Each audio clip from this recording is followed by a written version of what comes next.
This is the Ramana Maharshi Self-Knowledge Satsang, a time for self-reflection and self-inquiry.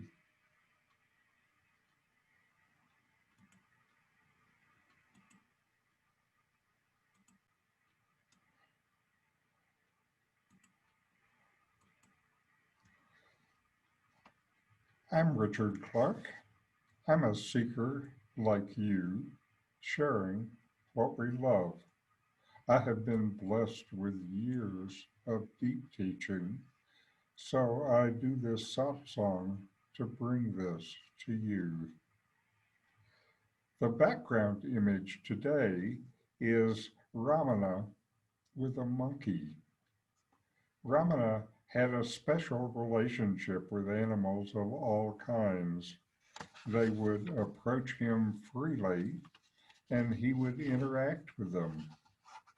He would do things like save nuts from food he was offered and later give them to the squirrels that came to him. This quote tells of Ramana's attitude towards animals. It's a dialogue between Ramana and a devotee. The devotee asks, does one who has realized the self lose the sense of I? Ramana responded, absolutely. Devotee, then there is not difference between yourself and myself, that man over there, my servant, are all the same? Ramana, all are the same, including those monkeys. Devotee, but monkeys are not people. Are they not different? Ramana, they are exactly the same as people. All are the same in one consciousness. There are many stories of Ramana in animals. Here's one about Ramana and a monkey. When Bhagavan was living on the hill, a big monkey came one day when he was having his food and sat near him. Bhagavan was about to put a morsel of food into his own mouth, but when he saw the monkey, he gave it the morsel. The monkey took it, put it on the plate, and gave Bhagavan a square slap on the cheek. What do you mean, you fellow? Why are you angry? I gave you the first morsel, explained Bhagavan. Then he understood his mistake. It was a king monkey, and he had to be treated in the right royal manner. Bhagavan called for a separate leaf plate, and a full meal was served to the king, who ate it all with dignity and proudly went away. Now here are some more photos of Ramana with animals. This is Ramana with a squirrel on his hand. Here's Ramana with a white peacock visiting him. And this is Ramana with monkeys and a dog. And you can see they're feeding the monkeys there. Now this series is a paragraph by paragraph review of Ramana's seminal book, Who Am I? On to this week's reading, which is paragraph 22. Regulation of diet, restricting it to satvic food, taken in moderate quantity, is of all the rules of conduct the best, and it is most conducive to the development of the satvic qualities of the mind. These, in turn, assist one in the practice of Atma vichara, or enquiry in quest of the self. Now, Ramana talked about the three gunas. Here he was talking about the sattvic state. Guna means quality, attribute, characteristics. You are always one guna or another. This means in your thoughts and your actions, these are the kind of qualities that show. The three gunas are sattva, which is buoyant, illuminating, light, full of knowledge and happiness. There is rajas, which is agitation, stimulation, movable, mobile, pain, action. And then there's tamas, which is heavy, enveloping, dark, dull, indifferent, laziness, inert. This is an important point for a seeker. Make choices that contribute to your spiritual well-being. You can look at your life and see what makes your practice prosper and what does not. Then you can make new choices that support the practice. Make choices that are sattvic. A sattvic mind is what is needed for inquiry. My teacher, Nome, recommends that you periodically review your practice and see what's working and what is not. Then continue choosing what is working for you spiritually. Since I started regular practice, I've learned to make different choices. I see in my own practice and life that generally I am more sattvic.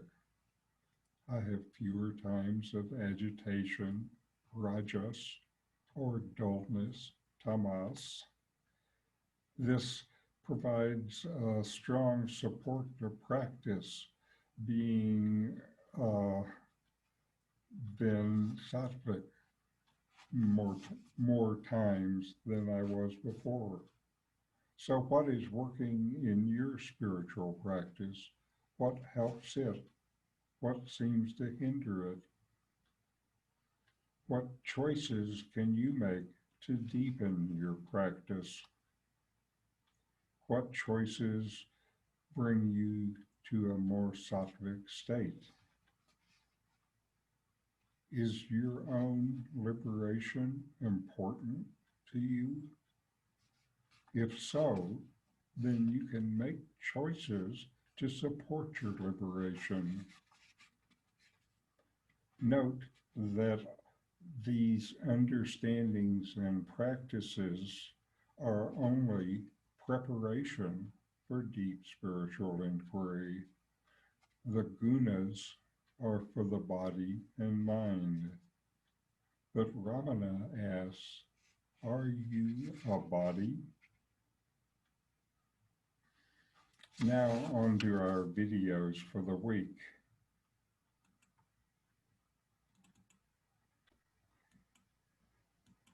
The first is man James Swartz.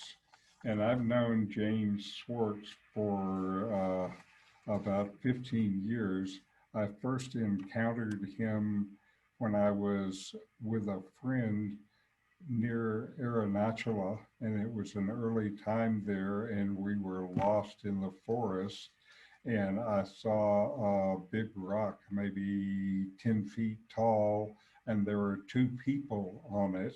And we climbed up on the rock to ask him where we were and where to go. And it was James Swartz. And it turns out he knew of my teacher, Nome, and made the comment at that time, oh, Nome was the first one who started to teach of Ramana in America. Now, Nomi had never said that, so I didn't have any idea, and it took going to India to find out. Anyway, it's interesting. Now, James Swartz uh, gives Advaita Vedanta courses around the world now, and at that time, just in Tiruvannamalai, and Carol and I attended one of his courses, and it was interesting and worthwhile. Anyway, here he is going to be uh, talking about what are the three gunas which control our life. World, two basic dispositions prevail, the satvic and the rajasic tamasic. So we have three gunas and two types of people. So one type of person is predominantly sattvic with a little bit of rajas and tamas. Those are your spiritual types. They tend to be sattvic. And then the other type is what? The other type is rajasic and tamasic, basically. So that's the division between these two types. And how do you know if you're a sattvic personality or not? How do you determine that? Well, you look at your values, and here are the characteristics and values of a sattvic person. Fearlessness. Okay. Why are these people fearless? Yeah, because they know that there's nothing to fear. They know that the objects are empty because they have clear knowledge. Remember, sattva guna gives you clear knowledge. If your mind is predominantly sattvic, you won't be confused or deluded. You won't project or deny. The rajasic and tamasic types, they're always projecting, they're denying, and then they project. Those are the hallmarks of a rajas tamasic person. They don't want to see or acknowledge what they don't like or don't believe in, and they project something else in its place. You see, well, it's just every day. You see it in yourself operating all the time. Putting something, hearing something in somebody's words that isn't there because you don't want to hear it. Arjuna did this to Krishna 2 or 3 times, didn't he? He didn't put anything there, but he purposely didn't hear. Well, if you're real rajasic, you will put something in the place of the truth and you'll deny the truth. You don't want to face it. Like our President Bill Clinton. I did not have sex with that woman. That's what he said, remember? You probably, that was before your time, maybe. But when they got him in front of the commission, he did have sex with that woman, but he said on national television in front of 100 million people, I did not have sex with that woman. Well, now that's called denial. You willfully cover up some part of yourself. Generally, it's not willful. In his case, he was an accomplished liar. So, but most of us just unconsciously hide the things that we don't want to see about ourselves. That's a rajasic, tamasic person. And then we project the problem on somebody else. And then we point the finger and we say, that's your problem. And you don't realize that when you point the finger at somebody, 3 of those fingers are pointing at you. Right? You go like this, huh? 3 fingers are pointing to you, but you're pointing over here. That means what? You can't face the facts about yourself, so you blame your wife, you blame your kids, you blame the government, you blame the church, you blame anybody, your boss, you blame your husband. It doesn't matter. You have there's always plenty of objects around that you can blame for your problems. This is the tamasic, rajasic type. That tendency is built in. Tamas hides and Rajas projects. So this is the primary psychological mechanism that's disturbing you. And you need to understand that and look for that. Pay attention to that. Okay? So he says, now he's talking first about the satvic one. They're not fearful because why? They see things clearly. Rajas and tamas, your mind is what? Confused. You're always confused. So you can't see things clearly, so then you deny and you project. Anyway, clarity of mind, yes, we understand that. Why it's clear? Because there's no rajas in it. The mind is clear. It reflects awareness beautifully. So things are known. Right? And what? And it's not dull. It's not muddy and dull. So you see things clearly. Charity. These people are charitable. They're giving people. They're not taking people. They're not grabbing people. Rajasic, tamasic people are grabbing people. I want, I want, I want. Give me, give me, give me. What about me? In every situation, what about me? Well, these satvic people, they're happy to give because they're secure. Because they have knowledge. They're secure people.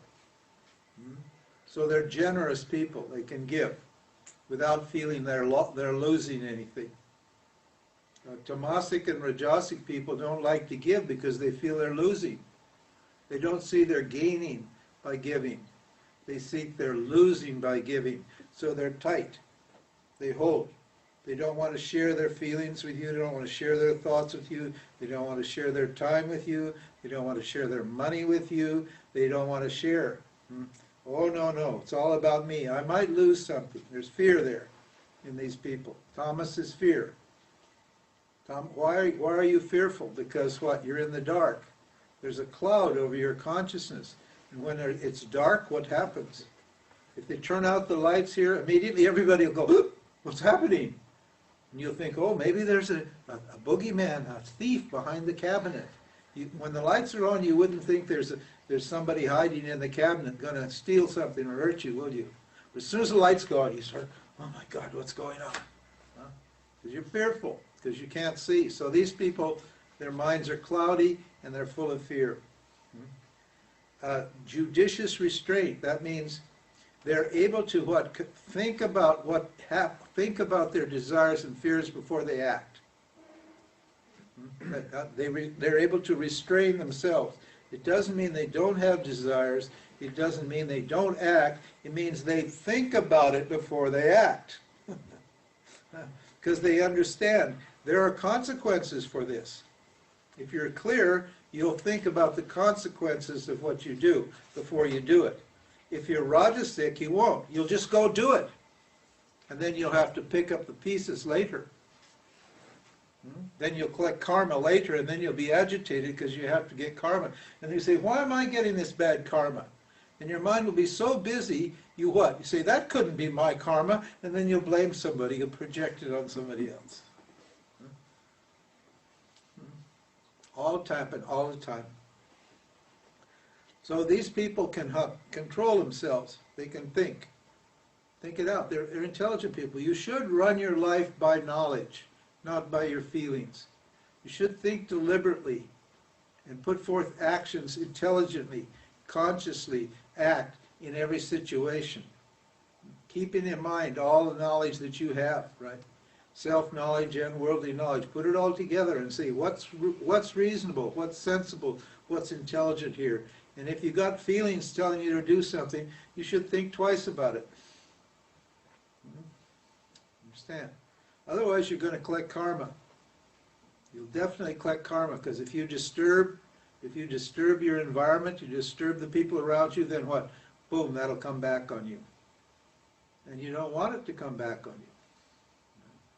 So, judicious restraint, a performance of sacred rituals. This is a sacred ritual. We're inquiring into God, into Brahman, into the self. And so this qualifies you as a satvic activity, satvic people. You want to know the truth. You're truth lovers. It's great. It's lovely to see so many people who love the truth and will devote a week out of their life to what? Understanding the truth. It's a satvic quality. Alignment of thought, word, and deed. We discussed that earlier. Straight. Get what you think and what you feel and what you do should be all on the same page. Straight, steady, clear line between your thoughts and your actions. No crooked business. Absence of hurting. Why do satvic people not hurt? Because they have empathy, they have sympathy. They have good values. They're in harmony with Dharma. The number one what's the number one Dharma? What's the most important, highest Dharma of all? Ahimsa. Yeah, ahimsa. Non-injury. Non-injury in what? In thought, word, and deed. That's the number one value. And so because they know what it feels like to be hurt. Rajasic and tamasic people are so insensitive, they don't feel anything really. They're just too dull. So they injure people. They can be very cruel, in fact. Tamas can be very cruel people, and they'll torture you, but they won't feel anything. It's really, they'll just torture you. But they don't feel your pain. In fact, they get a little pleasure out of making your life miserable. It's a cruel, tamasic quality here. But the satvic people, they feel they understand, they sympathize, they empathize. So that's a real good quality. If you have a hard time feeling what other people are feeling, then what? It means you're lacking sattva. And you should try to what? Try to feel, try to empathize with people. Truthfulness, that's an obvious one. Renunciation, happy to get rid of things. They don't feel they're losing when they let go. They feel they're gaining when they let go. When you let go of something, you gain something. What? You gain peace. And they understand the upside of letting go of things. So they're not attached. Rajasic people are always attached. They always hang on to things. They've got raga. In fact, the word raga means attachment. They need things to what? To prop them up, to make them feel happy, to make them feel secure. So they won't let go of anything. They're tight. Can't let go. But these satvic people, what do? They're what? They can renounce. They can let go. That's the idea. So if you have that, that's a great quality. Let go of your idea.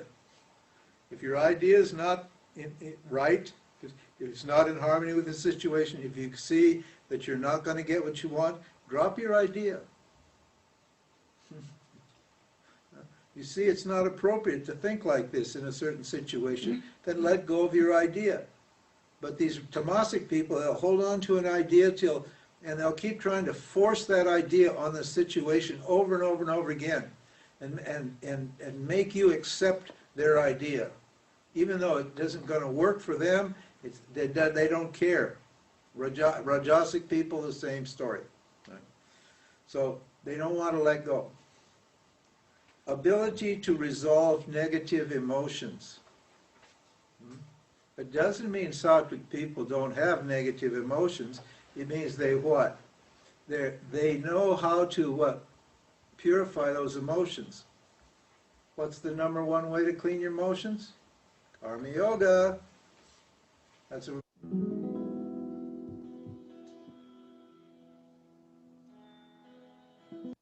And next is Swami Sarvapriyananda.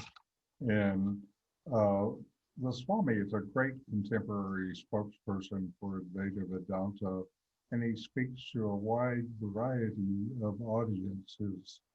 In this video, he is at the Harvard Divinity School, and his talk is Shocked by Advaita Vedanta, and you'll understand what he means once he gets into his talk.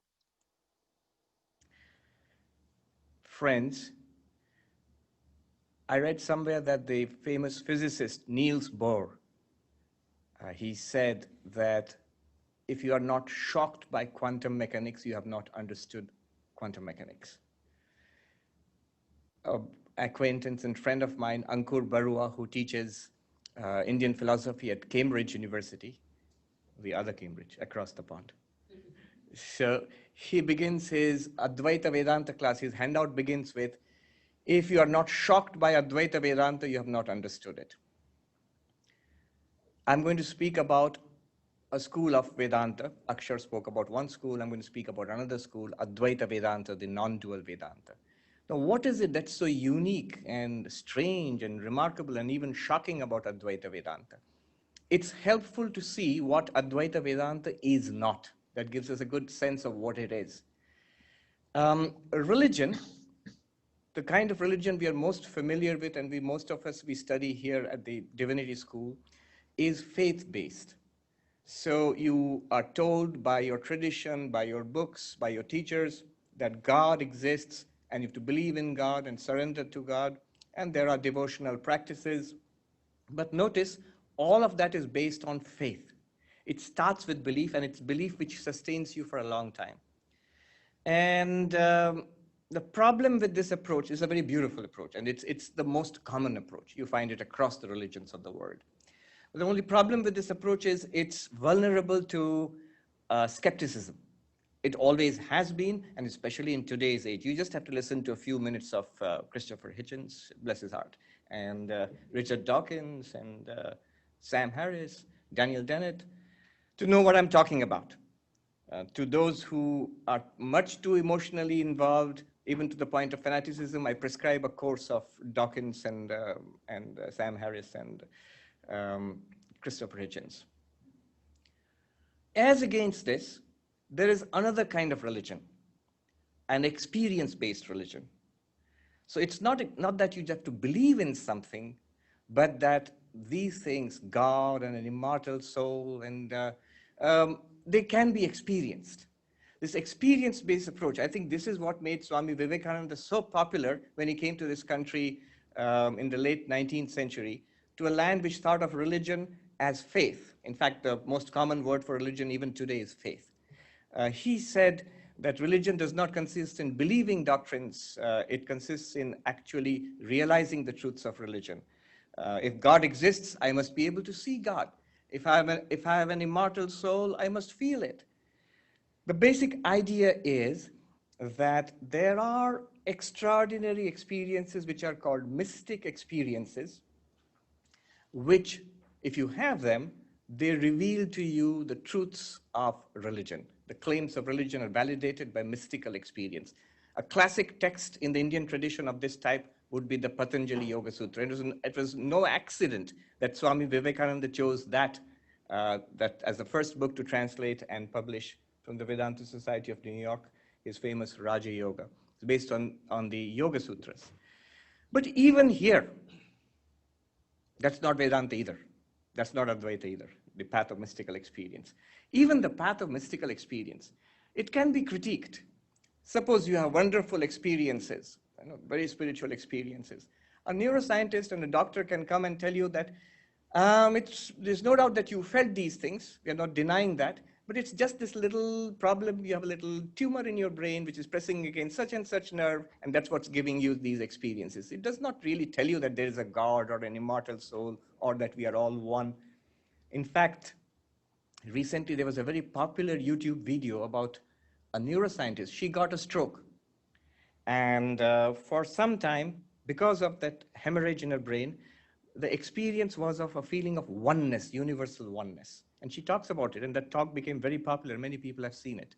So that could be a critique, that no, mystical experience, we're not denying that you experience these things, but we can say that they don't really prove anything special to you. It just could be something neurological. So that's the way of mystical experience. Advaita Vedanta often is confused with this, but it is not a path of mystical experience. Now, let me be clear. I'm being too strict here. There is a room for faith in Advaita Vedanta. There is a room for mystical experience in Advaita Vedanta. But I want to get to the heart of Advaita Vedanta. And I think such exercises in drilling down are helpful to get at the core concept, after which you can build up again. So, no, Advaita Vedanta, classical Advaita Vedanta, is not a path of mystic experience either. What is it a path of? It's a path of knowledge. What do I mean by that? You see, mystic experiences, the problem with that is most of us don't have it. Even if they were valid and justified, and they are very valuable, but most of us don't have it. And it takes a long time and arduous practice to even to make a beginning on the path of mysticism in every religion of the world. What Advaita Vedanta says, not mystical experience, not faith, but take up experiences which are common to all of us. We all have these experiences. What experiences?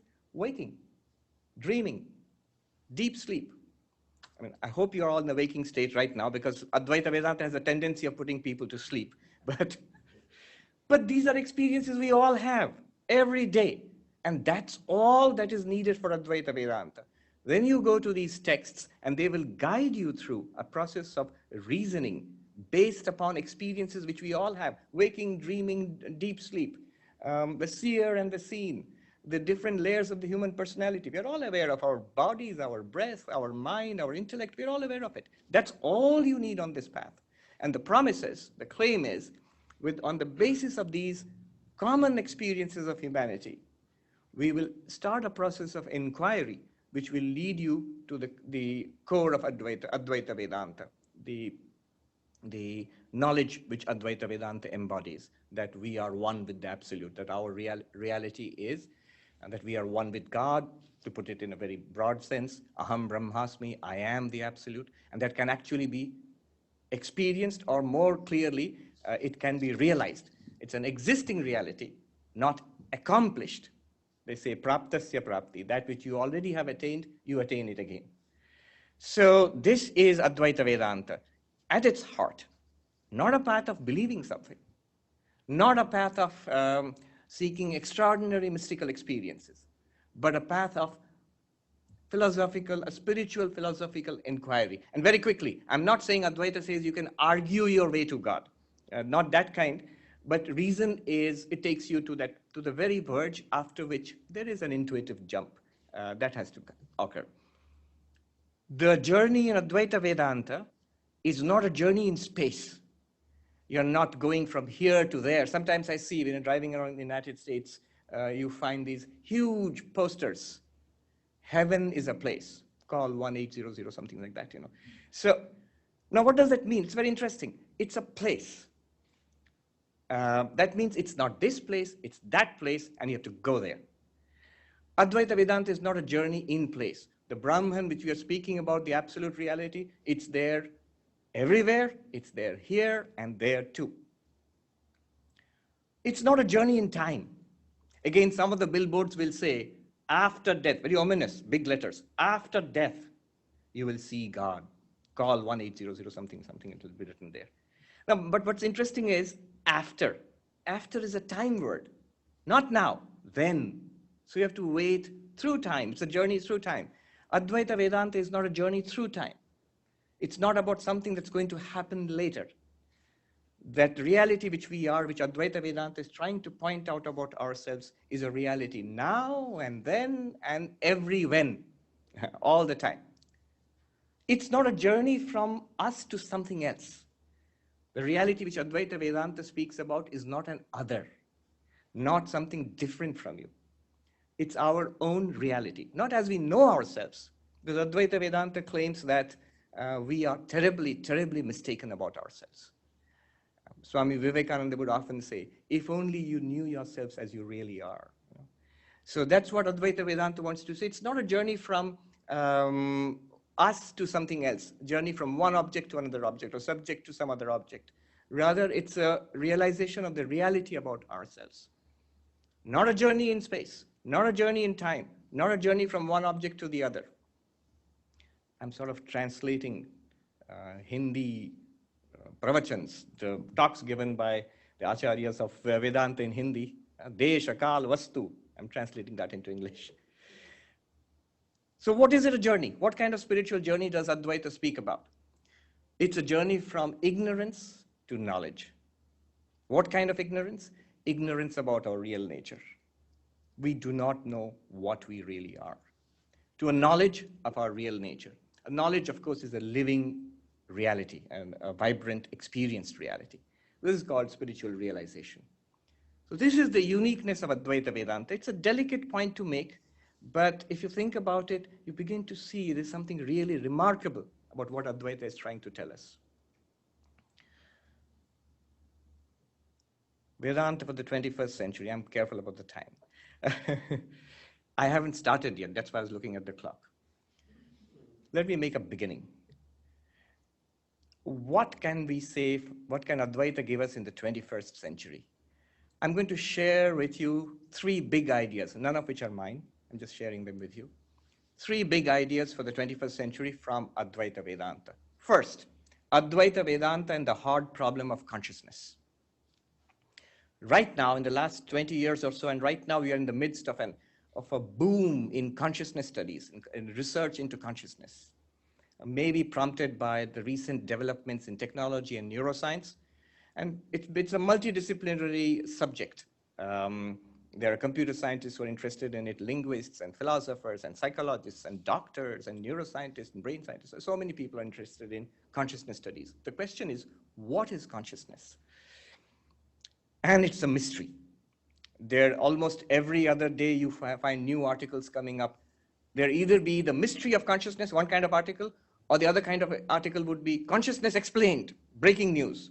I always call those articles consciousness explained away. What is consciousness? Why should it be a mystery? It's put very well by David Chalmers, who is the head of the Mind-Brain Consciousness Unit at NYU.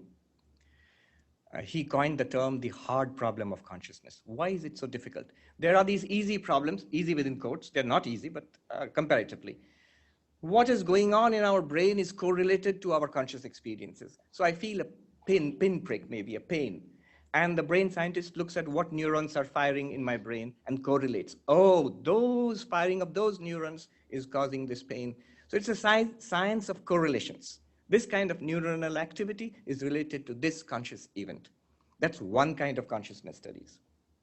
There is another kind. The hard problem of consciousness.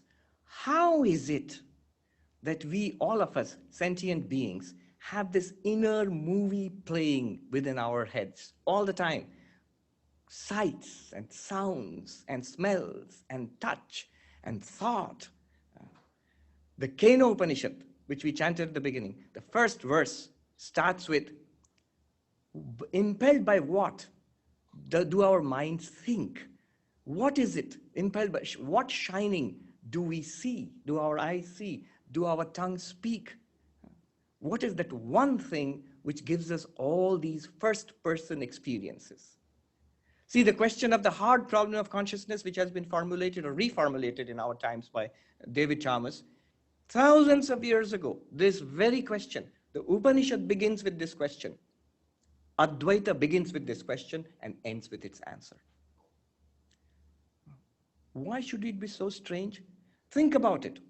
If you just look at some of David Chalmers' TED Talks, you will see what he means. Think about it. None of the physical things here, this table, even this highly sophisticated computer, none of them have a second internal first-person state. Only us. There is something what it is like to be outside. You can see the person, but inside something is going on. Inside, not physically inside. That's also something that a doctor can check. But inside, in our minds, thoughts, feelings, emotions, desires, questions. And it somehow feels like that. Even the most sophisticated machine, the most sophisticated computer does not have that. It has only one state, the physical state. You can thoroughly describe what is going on in terms of physics. Even our most esteemed colleagues across the street at Maxwell Dorkin, who come up with these fancy machines, none of them ever claims that the machines are conscious in any sense that we use, even the most sophisticated ones. Imagine a Google self-driving car and you are driving your car, and you turn the car at this corner and the Google car also turns along with you, doing exactly what you are doing. But there's something going on in your car which is not going on there. You, the feeling of driving and sound and decision making, the tension in your body, the feel of it which you have, there is nothing corresponding to that in that Google car. How is it that we are conscious? There doesn't seem to be any space for that in a deterministic universe. So we are studying this. I'm taking this course on philosophy of mind at Emerson, and I'll let you into a secret. Those folks over there, very smart folks, they think most of us are zombies. In the sense, they really do. After Descartes, who posited that there are two kinds of things, the mental and the physical. You know the famous cogito ergo sum, I think, therefore I exist. I'm a thinking being, and I'm related somehow to a material universe through a material body. The entire history of the philosophy of mind, which we are studying, Gilbert Ryle or Smart or Carnap, is a pushback against the possibility of mind, against the possibility of consciousness. Oh, there's no such thing as consciousness. What do you mean? When you're pricked with a pin and you shout, ouch, and you say, I'm feeling pain, that making a face and shouting, ouch, that's pain. I say, no, that's just the behavior. Inside I'm feeling something. Oh, there's nothing like that. It's just that behavior. You might think they're crazy or something, or are they zombies? But that they mean it seriously. There's a whole school which seeks to explain away consciousness as behavior. Logical behaviorism, Gilbert Ryle, very smart people. I asked David Chalmers once, these very smart people who deny consciousness, don't they get it? Don't they get the question? So he was nice. He said that, Swami, they get the question, but they are reframing it in some other way. That's not the word he used, but they understand it in a different way. Galen Strawson, who is a brilliant philosopher, I hope to meet him someday, is at the University of Texas in Austin. He has written some very caustic articles about this. One is the silliest hypothesis. What is the silliest hypothesis? He says this the turn in philosophy of mind, trying to deny the existence of consciousness. That is the silliest hypothesis. So it's much more logical to think of ourselves as conscious beings having the experience of a material universe, and then you relate it. And David Chalmers, in fact, has come up with this idea of panpsychism, that consciousness is an all-pervasive, ubiquitous reality. Advaita Vedanta can contribute something there. I mean, almost all the time in the philosophy of mind class, I have this temptation of saying, no, I can solve this problem, but I restrain myself. But there are so many insights, not just in Advaita Vedanta, in Sankhya, Yoga, many schools of Buddhism, which can actually contribute. We can discuss some of them in the Q&A session. There was a conference, and people are beginning to recognize this. There was a conference in NYU. David Chalmers himself organized it. Advaita Vedanta and the Hard Problem of Consciousness. And there were 3 or 4 of the top people in the philosophy of mind whose articles we are reading now. They're present in the room. What happened later on, you can ask me, I'll tell you. Not much happened. So that's one thing. Advaita Vedanta and the Hard Problem of Consciousness, there's something to be done there. Okay, 2 minutes for two more big ideas. The second big idea I want to share is Advaita Vedanta and I'll call it the grand unified theory of religion. Just the outlines of it. The essence of Advaita Vedanta is Tattvamasi, that thou art. Think about it. Religions of the world can be cleanly divided into these two categories. There are the that-centered religions. That-centered means God-centered religions. And Christianity, Islam, Judaism, Vaishnavism, Shaktaism, Shaivism, these are basically God-centered religions, that there is a God. There is the self-oriented or self-inquiry based religions. Buddhism comes to mind, yoga comes to mind, Sankhya comes to mind, Jainism comes to mind. So there are these two different kinds of religions and these two different approaches to spiritual life. In this room itself, if you ask, why am I interested in religion, those who are spiritual seekers, you'll get two kinds of answers. One is, I'm looking for God, I believe in God, I love God, I'm searching for God. That's centered. The other one is, well, God is fine, but I'm more interested in who am I? An inquiry into myself. Self-inquiry based approach. Tat and Tvam, that and thou. Very quickly, that-centered religions have some, the deep problem with that is that's belief, that's based entirely on belief. God is fine, but the question is, does God exist? That's the whole question. That's the whole problem with the that-centered approach. That's why you will find in those religions enormous efforts to prove the existence of God. That problem is not there with the self-inquiry based religions. Nobody doubts, including Descartes, that whether I exist or not. There's a certainty about that. But the problem with the self-inquiry based approach is our existence is certain. But that's the problem. Our existence, certain existence, is surrounded by suffering and sorrow. What Advaita Vedanta does is it relates the two. Our certain existence is shown to be infinite by the process of Advaita inquiry. The third point, I will not make it because there are two speakers who are going to actually speak about it. Shweta Chaitanya ji will speak about that point, ethics and Advaita Vedanta, and I highly recommend Professor Rambachan's book, Hindu Theology of Liberation, which is about how Advaita Vedanta can be applied to today's problems. Thank you. Thank you very much.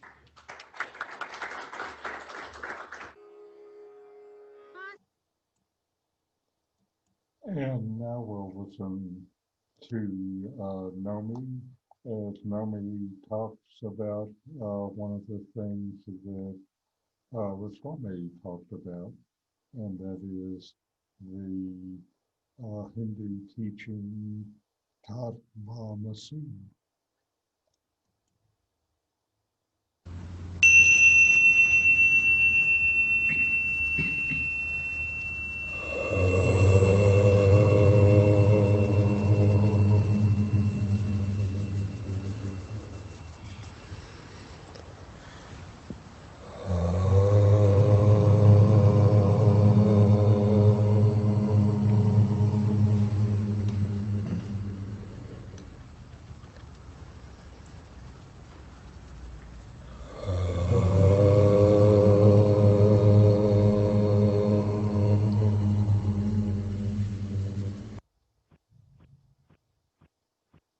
In the Vedas, specifically the Chandogya Upanishad, the instruction is given tatvamasi, that you are. That is Brahman, that is the real self. And the instruction is, that is what you are. Similarly, we find elsewhere in the Upanishads, I am Atma Brahma. This self is Brahman. And also, Aham Brahmasmi. I am Brahman. There are similar statements in the Vedas and elsewhere, expressive of the truth of what we really are. The highest, being, consciousness, bliss, is our own nature. To realize it conclusively, one has only to be rid of misidentification, the attachment of oneself to something that is not the self. In its crudest form, such delusion manifests as attaching one's innate happiness to some object, thinking that the happiness is dependent on the object, and if the object goes elsewhere, our happiness has gone elsewhere. One of those objects is the body. But if we confound ourselves and mix up our identity, thinking our being is the body, and our happiness is dependent on the state of the body, then we will suffer, needlessly, but we will suffer.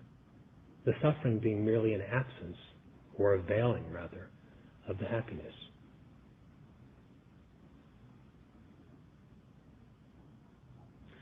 Similar is it with the misidentification with what one thinks.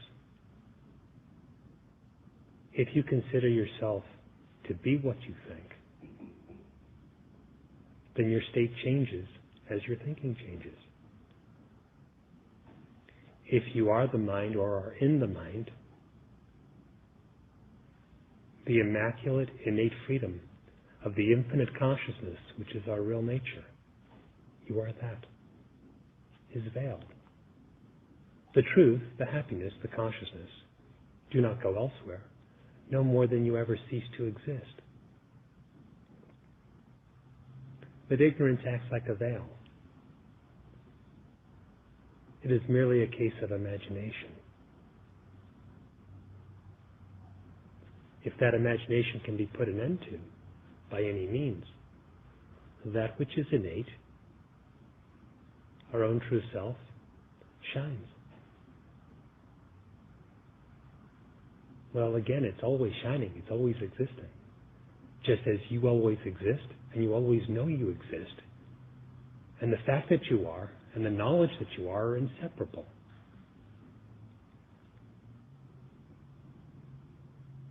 Never is there a time when you are not. And never is there a time when you lose the knowledge that you are. But whatever has, through imagination, been added onto that, so that seemingly what you are and the knowledge that you are is dependent on some other thing, the thing that's been added on, to that degree, ignorance fails. What is to be done? Inquire deeply. Inquire deeply and abandon the wrong association of yourself with any object. Anything objective, from a subtle thought to the form of your own body.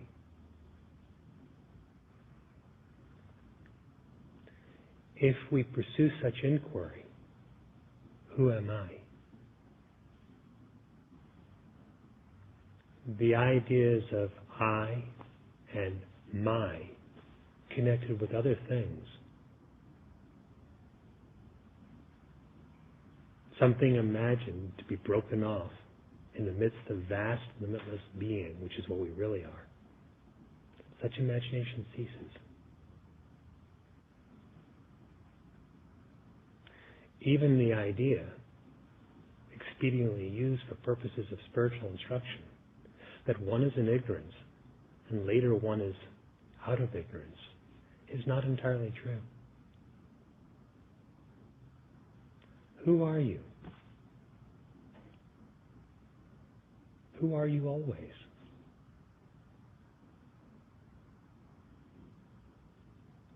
That which is called Brahman, the vast absolute.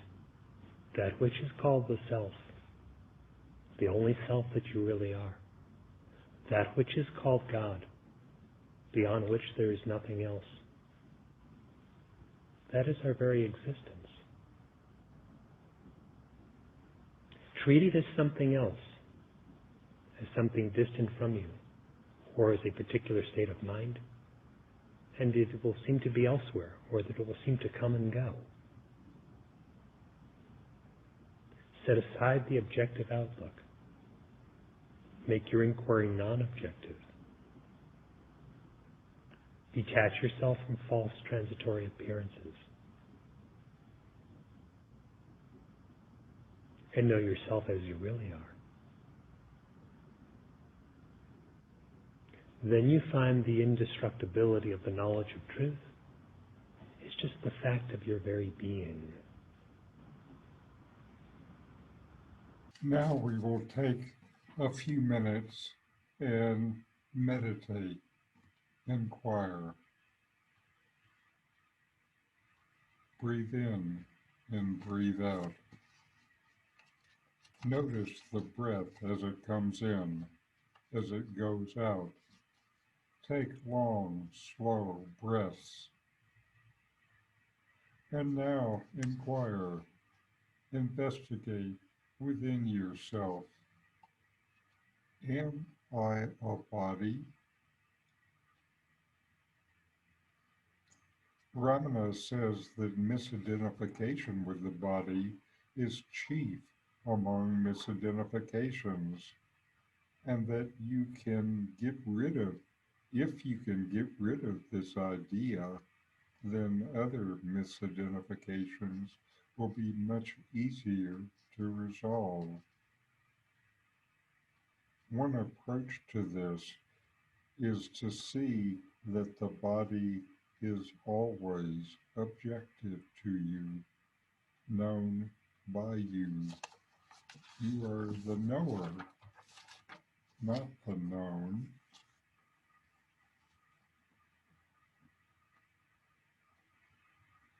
Since I'm not the body, any attribute of the body is not mine.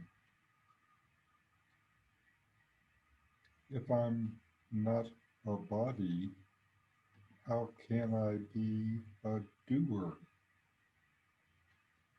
The body acts, the body does.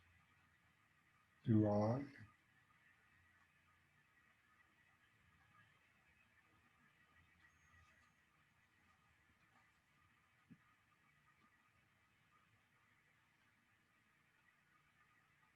Who am I?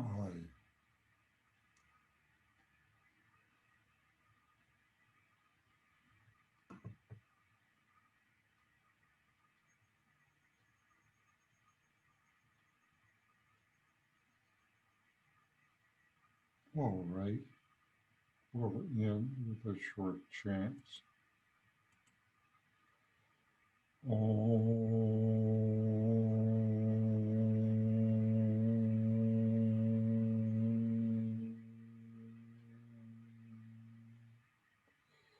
Shanti, Shanti, Shanti.